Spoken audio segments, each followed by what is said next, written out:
Bismillahirrahmanirrahim. Assalamualaikum warahmatullahi wabarakatuh.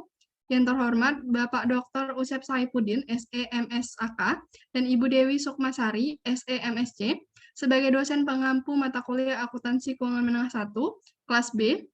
Di sini, kami kelompok 4 akan mempresentasikan hasil project based learning kami yang berjudul Kajian Komprehensif atas implementasi PSAK 19 tentang aset tidak berwujud di perusahaan PT Semen Batu Raja Persero Tbk tahun 2019-2020.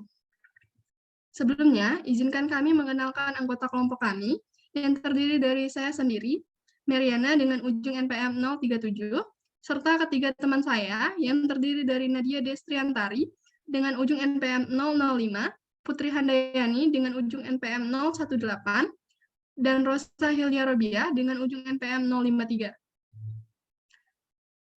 Materi pertama mengenai profil perusahaan akan saya sampaikan sendiri. Pada 14 November 1974, PT Semen Batu Raja didirikan dengan komposisi kepemilikan saham 55% oleh PT Semen Padang Persero dan 45% oleh PT Semen Gresik Persero. Selanjutnya, pada 9 November 1979, komposisi kepemilikan saham berubah menjadi 88% milik pemerintah Republik Indonesia, 7% milik PT Semen Gresik Persero, dan 5% milik PT Semen Padang Persero. Lalu, pada 19 Agustus 1980, Perseroan mengalami perubahan nama menjadi PT Semen Batu Raja Persero. Selanjutnya, pada 15 Oktober 1991, pemerintah Indonesia resmi mengambil alih seluruh kepemilikan saham. Lalu, pada 2013, tepatnya 14 Maret, PT Semen Batu Raja Persero mengalami perubahan status menjadi perseroan terbuka dan berubah nama menjadi PT Semen Batu Raja Persero Tbk dengan kode emiten SMBR.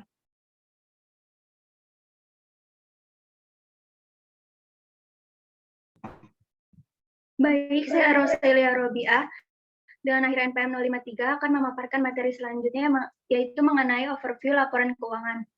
Selanjutnya, mengenai laporan posisi keuangan, perusahaan menyajikan 3 kelompok akun. Yang pertama ada aset. Aset perusahaan terdiri dari kas dan setara kas, piutang usaha, piutang lain-lain, persediaan, pajak dibayar di muka, biaya dibayar di muka, uang muka, aset keuangan lancar lainnya, penyertaan saham, aset tetap, aset tak berwujud, serta aset tidak lancar lainnya. Pada tahun 2020, total aset yaitu senilai Rp5.137.175.560.000 dan pada tahun 2019 sebesar Rp5.371.270.204.000. Jumlah tersebut menunjukkan kenaikan dari tahun 2019 ke tahun 2020, yakni sebesar Rp165.905.356.000 atau sekitar 2,98%.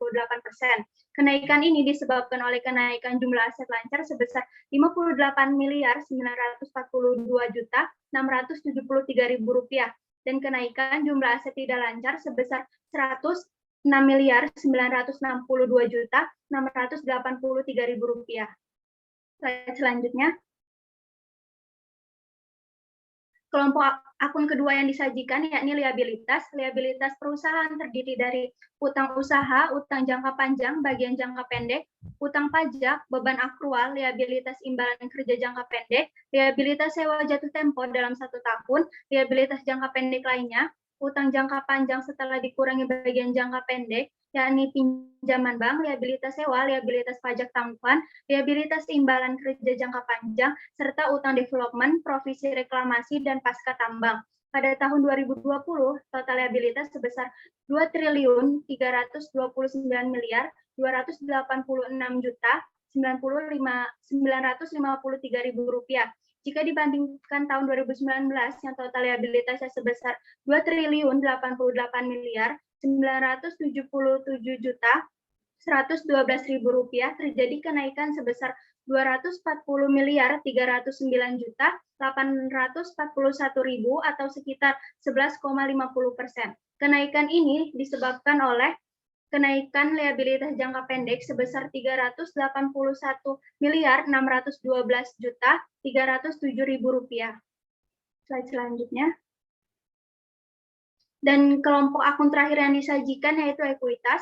Total ekuitas perusahaan pada tahun 2020 yakni sebesar 3.488.888.607.000 rupiah, dan pada tahun 2019 sebesar 3.482.293.092.000 rupiah. Terjadi penurunan sebesar 74.404.485.000 rupiah atau sekitar 2,14%. Baiklah, saya Nadia Desriantari dengan ujung NPM 005 akan menjelaskan mengenai laporan laba rugi dan penghasilan komprehensif lain. Elemen laporan laba rugi yang pertama yaitu pendapatan. Adapun total pendapatan ini merupakan hasil akumulasi yang terdiri dari penjualan pada pihak ketiga, penjualan pada pihak berelasi, dan penjualan white clay. Pada tahun 2020, perusahaan berhasil membukukan pendapatan sebesar Rp1.721.907.150.000. Jumlah tersebut mengalami penurunan sebesar Rp277.909.621.000 atau dengan 13,88% dibandingkan tahun 2019 yang mencapai sebesar Rp1.999.516.771.000. Faktor utama terkait dengan penurunan pendapatan ini dikarenakan menurunnya jumlah pembiayaan baru pada tahun 2020 akibat pandemi COVID-19. Adapun penyebab lain yaitu melambatnya pertumbuhan ekonomi nasional serta adanya pemotongan anggaran infrastruktur yang berdampak pada penurunan permintaan dan kinerja nasional.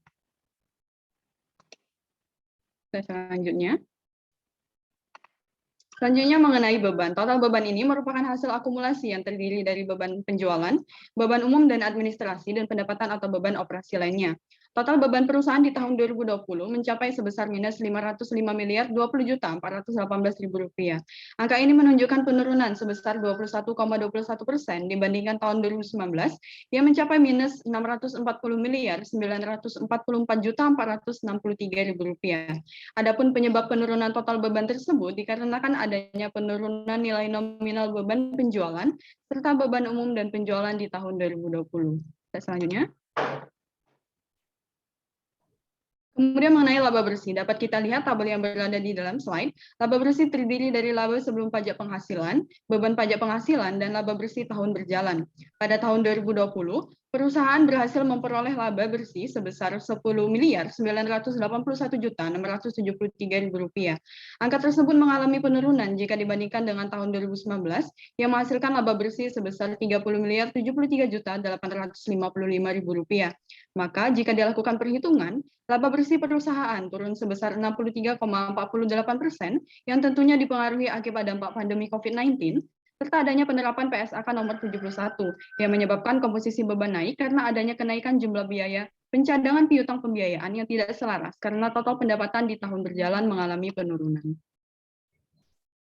Baik, untuk selanjutnya di sini saya Putri Handayani dengan NPM 211103118. Di sini saya akan menjelaskan tentang laporan perubahan ekuitas. Laporan perubahan ekuitas pada perusahaan terdiri dari berbagai elemen yang terdapat pada tabel.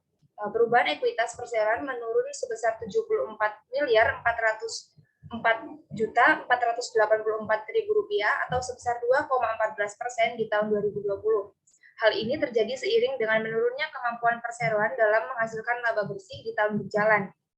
Posisi ekuitas di tahun 2020 dan 2019 masing-masing sebesar Rp3.487.888.607.000 dan senilai Rp3.482.293.091.000. Yang selanjutnya ada laporan arus kas. Pada perusahaan di tahun 2020 nilai arus kas yang diperoleh dari aktivitas operasi yakni sebesar Rp393.019.380.000 atau naik sebesar 451,72% dibandingkan tahun sebelumnya, yakni memiliki nilai nominal sebesar Rp71.235.464.000. Selanjutnya yaitu nilai arus kas bersih yang digunakan untuk aktivitas investasi perseroan di tahun berjalan sebesar minus Rp122.888.512.000, sehingga nilai tersebut meningkat sebesar miliar 104.528.000 rupiah atau 64,17% jika dibandingkan dengan tahun sebelumnya, yakni nilainya minus 342 miliar 993.040.000 rupiah. Peningkatan arus kas investasi ini disebabkan oleh penurunan pembelian aset tak berwujud di tahun berjalan. Arus kas terakhir terkait dengan aktivitas pendanaan. Nilai arus kas bersih yang digunakan untuk aktivitas pendanaan di tahun 2020 sebesar minus 93 miliar 345.004.000 rupiah atau menurun sebesar 76 miliar 124.212.000 rupiah atau 442,05% dari tahun sebelumnya yang mencapai minus 17 miliar 220.792.000 rupiah. Hal ini disebabkan oleh peningkatan minus nilai nominal pembayaran pinjaman kredit investasi, pembayaran bunga kredit investasi, pembayaran pokok liabilitas sewa, serta adanya pembayaran bunga keuangan di tahun 2020 dibandingkan tahun sebelumnya yang tidak ada. Dengan demikian, kas dan setara kas pada akhir tahun 2020 sebesar 362 miliar 469.101.000, meningkat 95,24% dibandingkan tahun sebelumnya, yakni mencapai 185 miliar 648.846.000 rupiah melalui kumulatif kas bersih dan setara kas. Kas dan setara kas awal tahun dan dampak perubahan kurs atas kas dan setara kas. Selanjutnya, rasio keuangan. Pertama ada rasio laba terhadap total aset atau ROA. ROA ini menunjukkan seberapa mampu perusahaan dalam menciptakan penghasilan dari total asetnya. Semakin tinggi nilai ROA, maka akan semakin baik. Perusahaan memiliki nilai ROA pada 2020 dan 2019 masing-masing sebesar 0,2% dan 1%. Hal ini menunjukkan bahwa perusahaan mengalami penurunan pada ROA di tahun 2020. Selanjutnya ada rasio laba bersih terhadap ekuitas. ROE. Rasio ini menunjukkan seberapa besar tingkat pengembalian terhadap total ekuitas perusahaan. Nilai maksudnya nilai ROE perusahaan di tahun 2019 adalah sebesar 1% dan turun pada tahun 2020 menjadi 0,3%. Nah, penurunan ini tentunya sejalan dengan berkurangnya laba bersih perusahaan. Selanjutnya ada rasio laba bersih terhadap pendapatan atau NPM, Net Profit Margin. Rasio ini menunjukkan tingkat keuntungan dari penjualan yang diperoleh suatu perusahaan. Semakin tinggi NPM, artinya keuntungan terhadap penjualan oleh suatu perusahaan itu semakin banyak. Perseroan mendapatkan NPM pada tahun 2020 dan 2019, masing-masing sebesar 0,6 dan 2%. Selanjutnya ada rasio lancar. Rasio ini menunjukkan kemampuan suatu perusahaan untuk melunasi kewajiban lancarnya dengan aset lancar. Rasio lancar yang baik memiliki nilai di atas 1 atau 100%. Perusahaan memiliki rasio lancar sebesar 133% pada tahun 2020 dan 229% pada tahun 2019. Maka, perusahaan mengalami penurunan kemampuan dalam memenuhi kewajiban lancarnya. Selanjutnya ada rasio liabilitas terhadap ekuitas atau DER. Rasio ini membandingkan total utang dengan total ekuitas perusahaan. Nilai rasio ini dikatakan baik apabila di bawah 1%, apabila di bawah 1 atau 100%. Perusahaan sendiri memiliki DER di tahun 2020 dan 2019 masing-masing sebesar 68 dan 60%. Meski terjadi peningkatan sebesar 8%, perusahaan tetap dapat mempertahankan rasio modal yang sehat.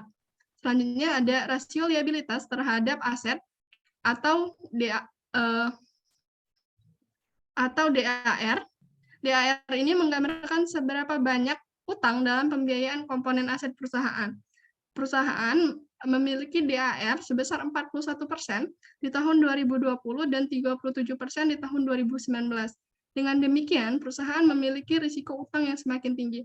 Jadi dapat disimpulkan, meski rasio profitabilitas perusahaan ini mengalami penurunan, tapi perusahaan tetap dapat mempertahankan rasio lancarnya pada angka yang sehat. Untuk selanjutnya di sini ada implementasi dari PSAK nomor 19 tentang aset tak berwujud. Dalam implementasi ini ada tujuan dari PSAK nomor 19. Tujuan dari pernyataan ini adalah untuk mengatur perlakuan akuntansi untuk aset tak berwujud yang tidak diatur secara khusus dalam PSAK lain. Pernyataan ini mensyaratkan entitas untuk mengakui aset tak berwujud jika dan hanya jika kriteria tertentu dipenuhi. Pernyataan ini juga mengatur tentang cara mengukur jumlah tercatat dari aset tak berwujud dan menentukan pengungkapan yang disyaratkan tentang aset tak berwujud. Yang selanjutnya yaitu ruang lingkup pada PSAK nomor 19. Ruang lingkup pada PSAK nomor 19 ini tentu saja sangat luas. Salah satu contohnya yaitu pernyataan ini diterapkan dalam akuntansi untuk aset tak berwujud, kecuali aset tak berwujud yang diatur oleh pernyataan lain. Aset keuangan sebagaimana didefinisikan dalam PSAK nomor 50 yaitu tentang instrumen keuangan dan penyajian. Lalu pengakuan dan pengukuran aset eksplorasi dan evaluasi yang dapat kita lihat pada PSAK nomor 64 yaitu tentang aktivitas eksplorasi dan evaluasi pada pertambangan sumber daya mineral. Yang terakhir yaitu ada pengeluaran atas pengembangan dan ekstraksi mineral, minyak, gas alam, dan sumber daya tidak dapat diperbarui lagi. Selanjutnya terkait dengan analisis kepatuhan perusahaan terhadap PSAK nomor 19. Terkait dengan aset tak berwujud, aset tak berwujud adalah aset non-moneter tanpa wujud fisik, artinya aset tak berwujud merupakan aset tak lancar yang tidak memiliki wujud fisik. Aset tak berwujud yang dimiliki perusahaan terdiri dari hak atas tanah, lisensi, piranti perangkat lunak, pengembangan tambang, serta kajian dan pengembangan.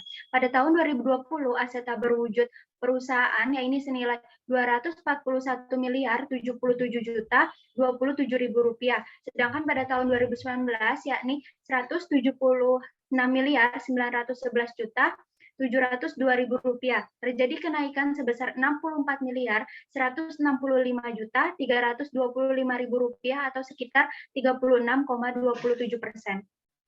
Selanjutnya, terkait dengan biaya perolehan sendiri merupakan setara kas yang dibayarkan atau nilai wajar imbalan lain yang diserahkan untuk memperoleh aset pada saat perolehan atau konstruksi. Biaya perolehan aset tak berwujud dalam perusahaan terbagi menjadi harga perolehan untuk aset tak berwujud dan kepemilikan langsung dan harga perolehan untuk aset tak berwujud dalam pembangunan. Harga perolehan untuk aset tak berwujud dalam kepemilikan langsung pada tahun 2020 yakni sebesar 346.714.473.000 rupiah. Jumlah tersebut mengalami kenaikan sebesar 63.271.047.000 rupiah atau 22,32% dari tahun sebelumnya yakni tahun 2019 yang sebesar 283.443.426.000 rupiah. Sementara harga perolehan untuk aset tak berwujud dalam pembangunan pada tahun 2020 yakni sebesar 113.400.000 rupiah. Sedangkan pada tahun 2019 sebesar 3.203.752.000 rupiah. Jumlah ini mengalami penurunan sebesar 3.090.352.000 rupiah atau sebesar 96,46%. Selanjutnya terkait dengan kriteria aset tak berwujud. Dijelaskan bahwa perusahaan seringkali mengeluarkan sumber daya maupun menimbulkan liabilitas dalam memperoleh, mengembangkan, memelihara, atau meningkatkan sumber daya tak berwujud. Terdapat 3 unsur yang dijelaskan dalam PSAK. Yang pertama ada keteridentifikasian. Aset tak berwujud dan goodwill merupakan suatu hal yang berbeda. Goodwill adalah kombinasi bisnis yang diakui sebagai aset yang mempresentasikan manfaat ekonomi masa depan muncul dari aset lain yang diakuisisi oleh dalam kombinasi bisnis. Yang kedua ada pengendalian. Perusahaan mengendalikan aset jika aset mampu memperoleh manfaat ekonomi masa depan yang timbul dari aset perusahaan serta membatasi pihak lain dalam perolehan manfaat aset tersebut. Dan yang terakhir ada manfaat ekonomi masa depan. Manfaat ekonomi masa depan yang timbul dari aset tak berwujud dapat mencakup penjualan atau jasa dan lainnya. Contohnya pada perusahaan yakni kajian dan pengembangan yang akan memperoleh keuntungan ekonomis di masa depan dari program pemasaran untuk pengembangan pasar baru. Selanjutnya nilai residu. Nilai residu dari aset tak berwujud adalah jumlah estimasian yang dapat diperoleh oleh entitas saat ini dari pelepasan aset setelah dikurangi dengan biaya estimasian pelepasan aset jika aset telah mencapai umur dan kondisi yang diperkirakan pada akhir umur masa manfaatnya. Pada perusahaan, nilai residu semua aset tetap adalah sama dengan 0 karena tidak termasuk kriteria yang dikecualikan oleh PSAK 19. Selanjutnya, jumlah terdepresiasi diartikan sebagai biaya perolehan aset atau jumlah lain yang merupakan pengganti biaya perolehan dikurangi dengan nilai residunya. Dikarenakan nilai residu untuk setiap aset tak berwujud adalah sama dengan 0, maka jumlah terdepresiasi adalah sama dengan biaya perolehannya, yakni naik sebesar 36,27%. Baiklah, saya Nadia Lisdiantari akan menjelaskan mengenai rugi penurunan nilai. Rugi penurunan adalah suatu jumlah yang merupakan selisih jumlah tercatat suatu aset atas jumlah terpulihkannya. Pada penerapannya, perusahaan di setiap akhir periode pelaporan menilai apakah terdapat indikasi yang dijelaskan pada PSAK nomor 19 ini. Perusahaan mengestimasi jumlah terpulihkan dari aset. Jumlah terpulihkan ditentukan untuk secara individual, dan jika hal ini tidak dimungkinkan, perusahaan menentukan jumlah terpulihkan dari unit penghasil kas aset tersebut. Selanjutnya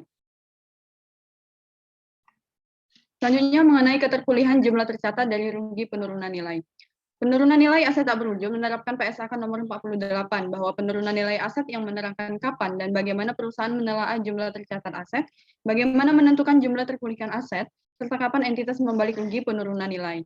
Dalam penerapannya, perusahaan menjelaskan rugi penurunan yang telah diakui dalam periode sebelumnya. Selain goodwill, akan dikembalikan jika adanya perubahan estimasi yang digunakan dalam menentukan jumlah terpulihkan aset tersebut sejak rugi penurunan nilai yang terakhir diakui.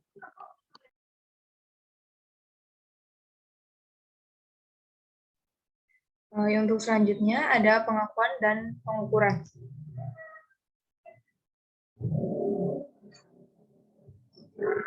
Pengakuan suatu pos pada aset tak berwujud mensyaratkan entitas untuk menunjukkan bahwasanya pos harus memenuhi definisi aset tak berwujud dan kriteria pengakuan. Pada perusahaan sendiri telah memenuhi syarat entitas perusahaan dalam penyajian definisi mengenai aset tak berwujud yang terdiri dari amortisasi aset tak berwujud, biaya perolehan, jumlah aset tak berwujud, nilai spesifik entitas, nilai terwajar, pengembangan, penelitian, rugi penurunan nilai, dan umur manfaat.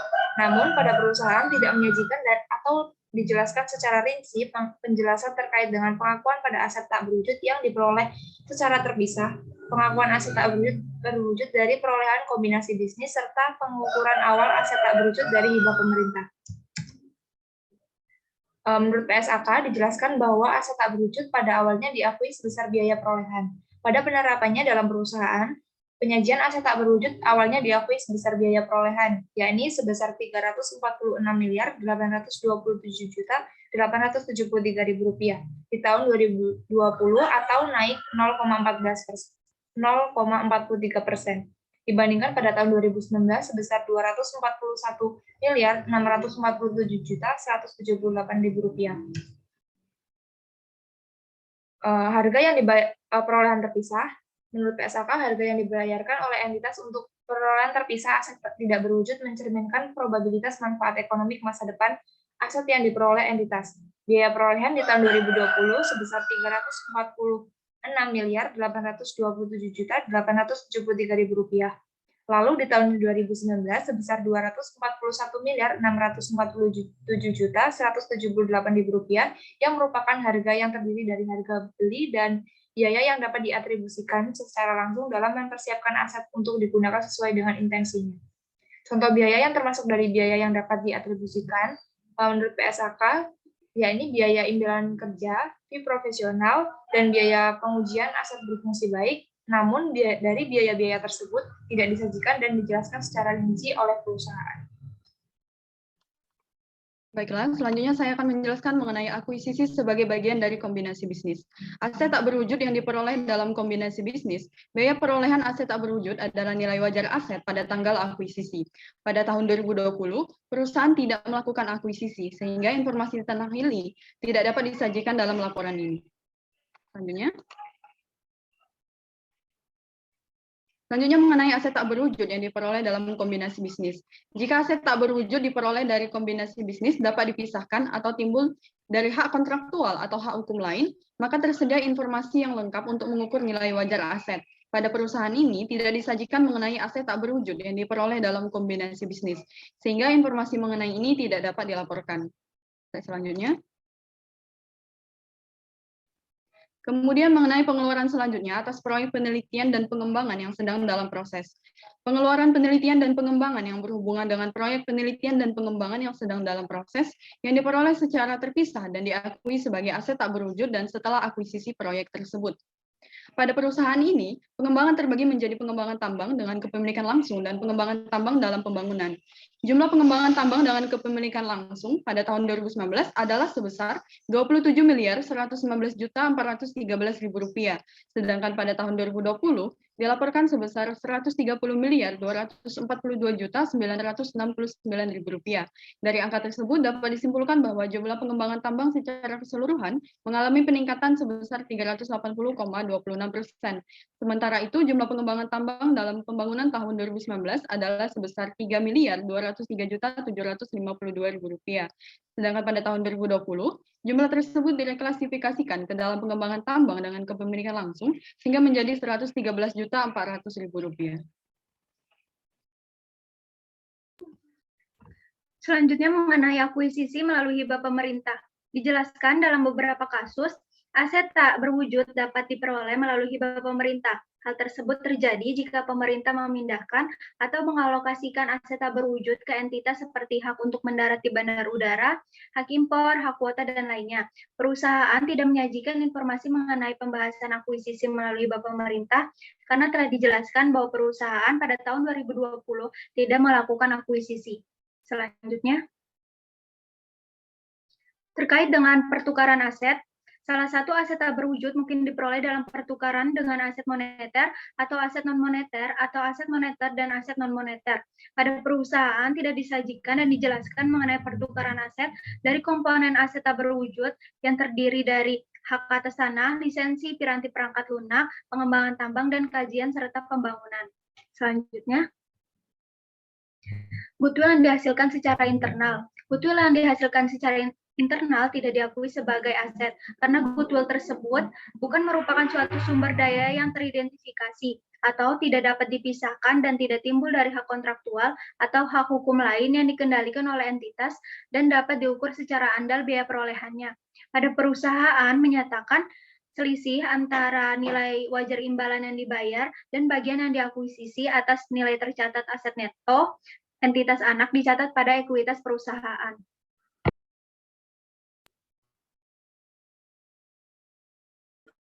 Selanjutnya, aset tak berwujud yang dihasilkan secara internal.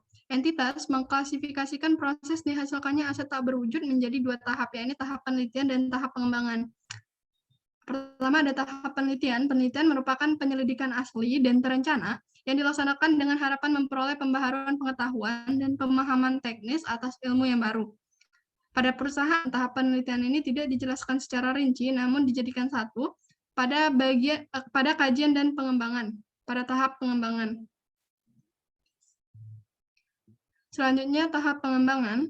Pengembangan didefinisikan sebagai penerapan temuan penelitian atau pengetahuan lain pada suatu rencana atau rancangan produksi, bahan baku, alat, produk, proses, sistem, atau jasa yang baru, atau yang mengalami perbaikan substansional sebelum dimulainya produksi komersial atau pemakaian.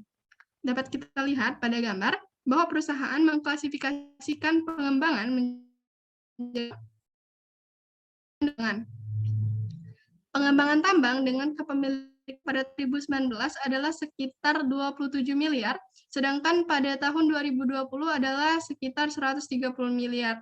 Maka dapat disimpulkan terjadi peningkatan sebesar 380,26%. Sementara itu, pengembangan tambang dalam pembangunan pada 2019 adalah sekitar 3 miliar, sedangkan pada 2020 jumlah tersebut direklasifikasikan ke dalam pengembangan tambang dengan kepemilikan langsung, sehingga jumlah pengembangan tambang dalam pembangunan pada tahun 2020 menjadi 0. Adapun kajian dan pengembangan juga terbagi menjadi kajian dan pengembangan dengan kepemilikan langsung dan dalam pembangunan. Kajian dan pengembangan dengan kepemilikan langsung pada tahun 2019 adalah sebesar 149.258.352.000. Sedangkan pada 2020 adalah sebesar 154.405.843.000. Maka dapat disimpulkan bahwa jumlah kajian dan pengembangan mengalami peningkatan sebesar 5 miliar, 147.491.000 atau sebesar 3,48%. Sementara itu, kajian dan pengembangan dalam pembangunan pada tahun 2019 adalah sebesar 0, karena terjadi reklasifikasi pada tahun tersebut. Sehingga pada tahun 2020, kajian dan pengembangan dalam pembangunan tidak lagi dilaporkan, karena jumlah pada tahun sebelumnya sudah menjadi 0. Selanjutnya, biaya perolehan aset tak berwujud yang dihasilkan secara internal. Telah dijelaskan bahwa biaya perolehan aset tak berwujud yang dihasilkan secara internal adalah jumlah pengeluaran yang terjadi sejak aset tak berwujud pertama kali memenuhi kriteria pengakuan. Pada perusahaan, tidak disajikan informasi mengenai pembahasan biaya perolehan aset tak berwujud yang dihasilkan secara internal, karena sebagaimana yang telah dijelaskan bahwa perusahaan tidak menyajikan aset tak berwujud yang diperoleh sendiri. Selanjutnya yaitu ada pengakuan beban. Telah dijelaskan bahwasanya dalam beberapa kasus pengeluaran dilakukan untuk memperoleh manfaat ekonomi masa depan bagi entitas, tetapi tidak ada aset tak berwujud atau aset lainnya yang diperoleh atau dihasilkan tidak dapat diakui. Pada perusahaan mengungkapkan pengakuan beban berupa nilai gabungan dari pengeluaran penelitian dan pengembangan yang diakui sebagai beban selama periode. Pada perusahaan menggolongkan penelitian dan pengembangan ke dalam beban umum dan administrasi yang termasuk ke dalam laporan laba rugi. Selanjutnya yaitu pengukuran setelah pengakuan. Telah dijelaskan bahwa entitas memiliki model biaya atau model revaluasi. Dalam perusahaan menggunakan model biaya yang mana aset tersebut dicatat pada biaya perolehan dikurangi dengan amortisasi dan akumulasi rugi penurunan nilai. Dikarenakan model revaluasi hanya diterapkan pada perusahaan yang menggunakan metode nilai wajar dalam penilaian asetnya. Yang selanjutnya yaitu ada model biaya. Telah dijelaskan bahwa setelah pengakuan awal aset tak berwujud dicatat pada biaya perolehan dikurangi dengan amortisasi dan akumulasi rugi penurunan nilai. Adapun jumlah tercatat aset pada perusahaan di tahun 2020 adalah sebesar 241.077.027.000. Jumlah tersebut meningkat sebesar 64.165.325.000 rupiah atau sekitar 36,27% dibandingkan dengan tahun 2019, yakni sejumlah 176.911.702.000 rupiah. Jumlah tercatat aset untuk 2019 diperoleh dari harga perolehan sebesar 241.647.178.000 rupiah dikurangi dengan akumulasi penyusutan sebesar 64.735.476.000 rupiah. Sementara itu untuk tahun 2020 diperoleh dari harga perolehan sebesar 347.827.873.000 rupiah dikurangi dengan akumulasi penyusutan sebesar 105.750.846.000 rupiah. Lalu model revaluasi bahwa setiap pengakuan awal aset tak berwujud dicatat pada jumlah revaluasian. Pada perusahaan sendiri tidak menjelaskan mengenai revaluasi aset tak berwujud yang dilakukan oleh perusahaan, baik itu dalam laporan tahunan maupun laporan keuangannya. Selanjutnya mengenai aset tak berwujud dengan umur manfaat terbatas.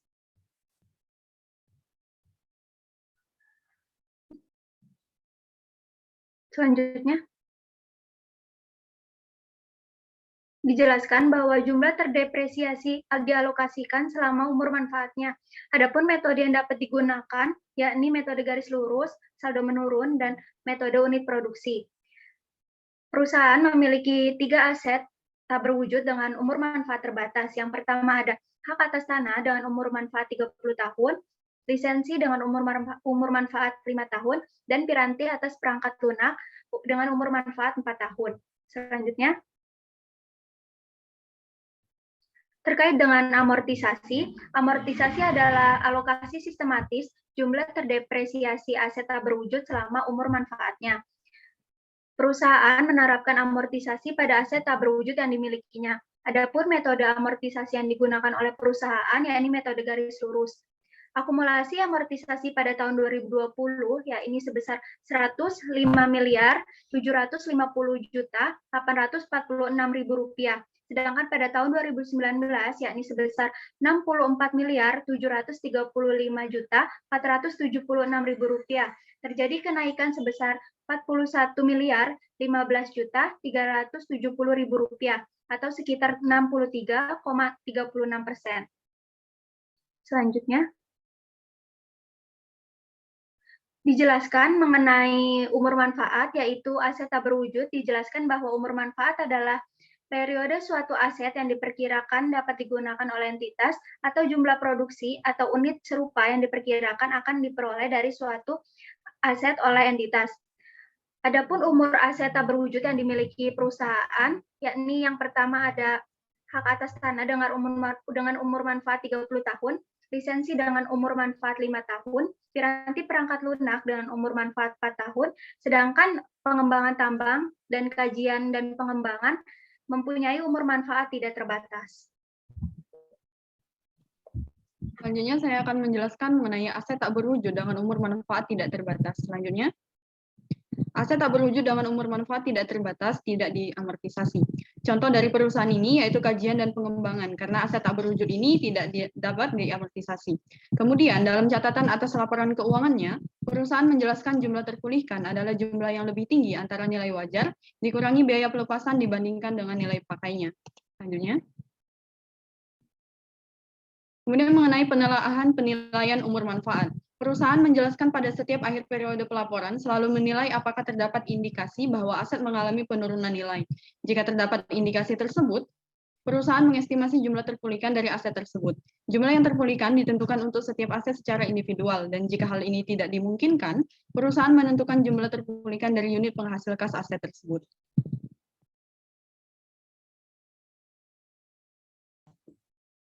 Selanjutnya pengungkapan perusahaan. Next. Perusahaan mengungkapkan setiap kelas aset tak berwujud antara lain umur manfaat tidak terbatas atau terbatas, metode amortisasi yang digunakan, jumlah tercatat bruto dan akumulasi amortisasi, pos dalam laporan laba rugi dan penghasilan komprehensif lain yang mana amortisasi aset tak berwujud termasuk di dalamnya. Lalu yang terakhir, rekonsiliasi jumlah tercatat pada awal dan akhir periode yang menunjukkan penambahan. Next. Di sini dapat kita lihat pada gambar, jumlah tercatat bruto adalah sebesar 346 miliar 627 juta 873.000 untuk tahun 2020 dan 241 miliar 647 juta 178.000 untuk tahun 2019. Sedangkan untuk akumulasi amortisasi adalah sebesar 105 miliar 750 juta 846.000 untuk tahun 2020. Next. Untuk tahun 2019, akumulasi amortisasi adalah sebesar 64 miliar 735 juta 476.000. Sedangkan untuk pembebanan amortisasi dan penyusutan dibebankan pada beban penjualan sebesar 315 miliar 425 juta 347.000 untuk tahun 2020 dan 341 miliar 702 juta 497.000 untuk tahun 2019. Next. Aset tak berwujud yang menggunakan model revaluasian setelah pengakuan.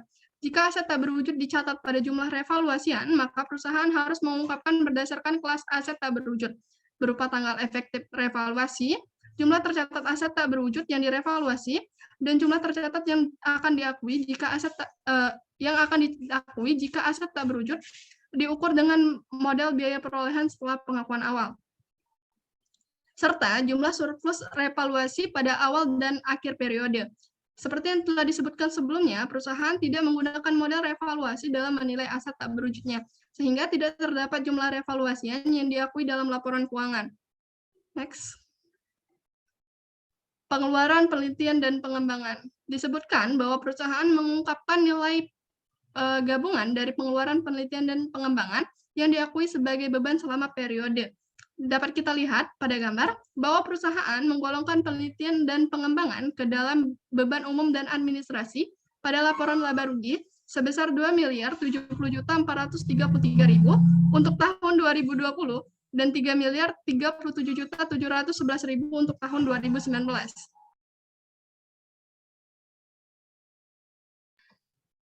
Selanjutnya mengenai penghentian dan pelepasan. Terdapat 3 poin. Yang pertama ada aset tak berwujud dihentikan pengakuannya jika dilepas atau ketika tidak terdapat lagi manfaat ekonomi masa depan yang diperkirakan dari penggunaan atau pelepasannya. Yang kedua, keuntungan atau kerugian yang muncul dari penghentian aset tak berwujud ditentukan dengan selisih antara hasil neto pelepasan jika ada dan jumlah tercatat aset. Dan yang terakhir, pelepasan aset tak berwujud dapat dilakukan dengan bermacam-macam cara, yaitu melalui penjualan, sewa, atau disumbangkan. Perusahaan mengakui biaya penggantian sebagian dari aset tak berwujud ke dalam jumlah tercatat aset tak berwujudnya. Maka entitas juga menghentikan pengakuan jumlah tercatat dari bagian yang diganti. Cara lainnya yaitu biaya penggantian sebagai suatu indikasi berapa biaya perolehan dari bagian yang diganti pada saat penggantian atau dihasilkan secara internal. Jika dijual kepada pihak ketiga, maka jumlah tercatat jika ada digunakan dalam menentukan untung atau rugi saat pembelian kembali. Perusahaan menerapkan hal-hal tersebut pada penghentian dan pelepasan aset tak berwujud yang dimilikinya. Selanjutnya saya akan menjelaskan mengenai dampak PSAK nomor 19 terhadap laporan keuangan PT Semen Baturaja Persero Tbk. Selanjutnya. Dampak yang pertama yaitu definisi aset tak berwujud menjadi jelas. Dengan adanya PSAK nomor 19 memudahkan penggolongan aset tak berwujud yang dimiliki oleh PT Semen Baturaja Persero Tbk. Selain itu juga semua aset tak berwujud yang dimiliki oleh PT ini memenuhi definisi dari aset tak berwujud yang terdapat dalam PSAK nomor 19. Selanjutnya.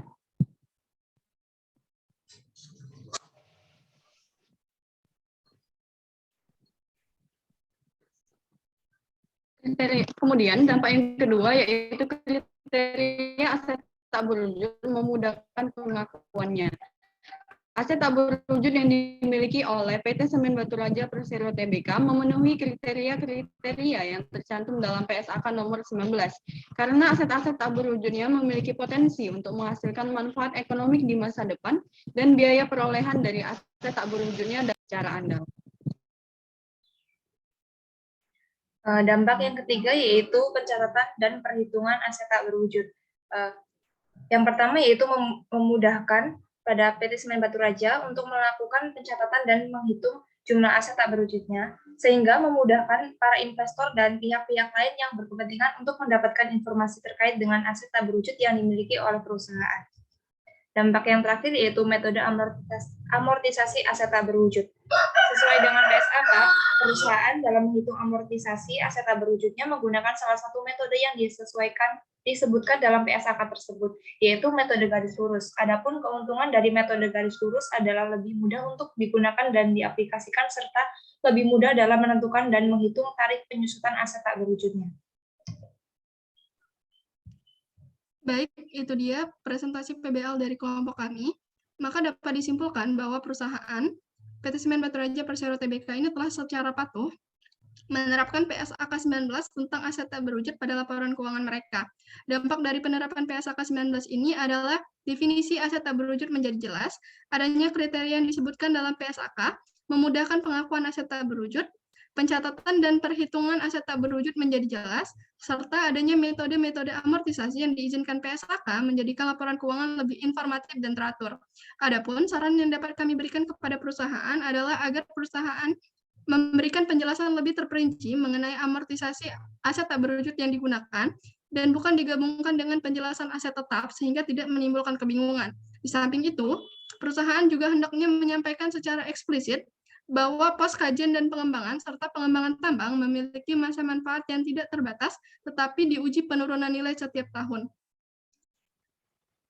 Itu saja yang dapat kami sampaikan. Apabila ada salah-salah kata, kami mohon maaf. Wassalamualaikum warahmatullahi wabarakatuh.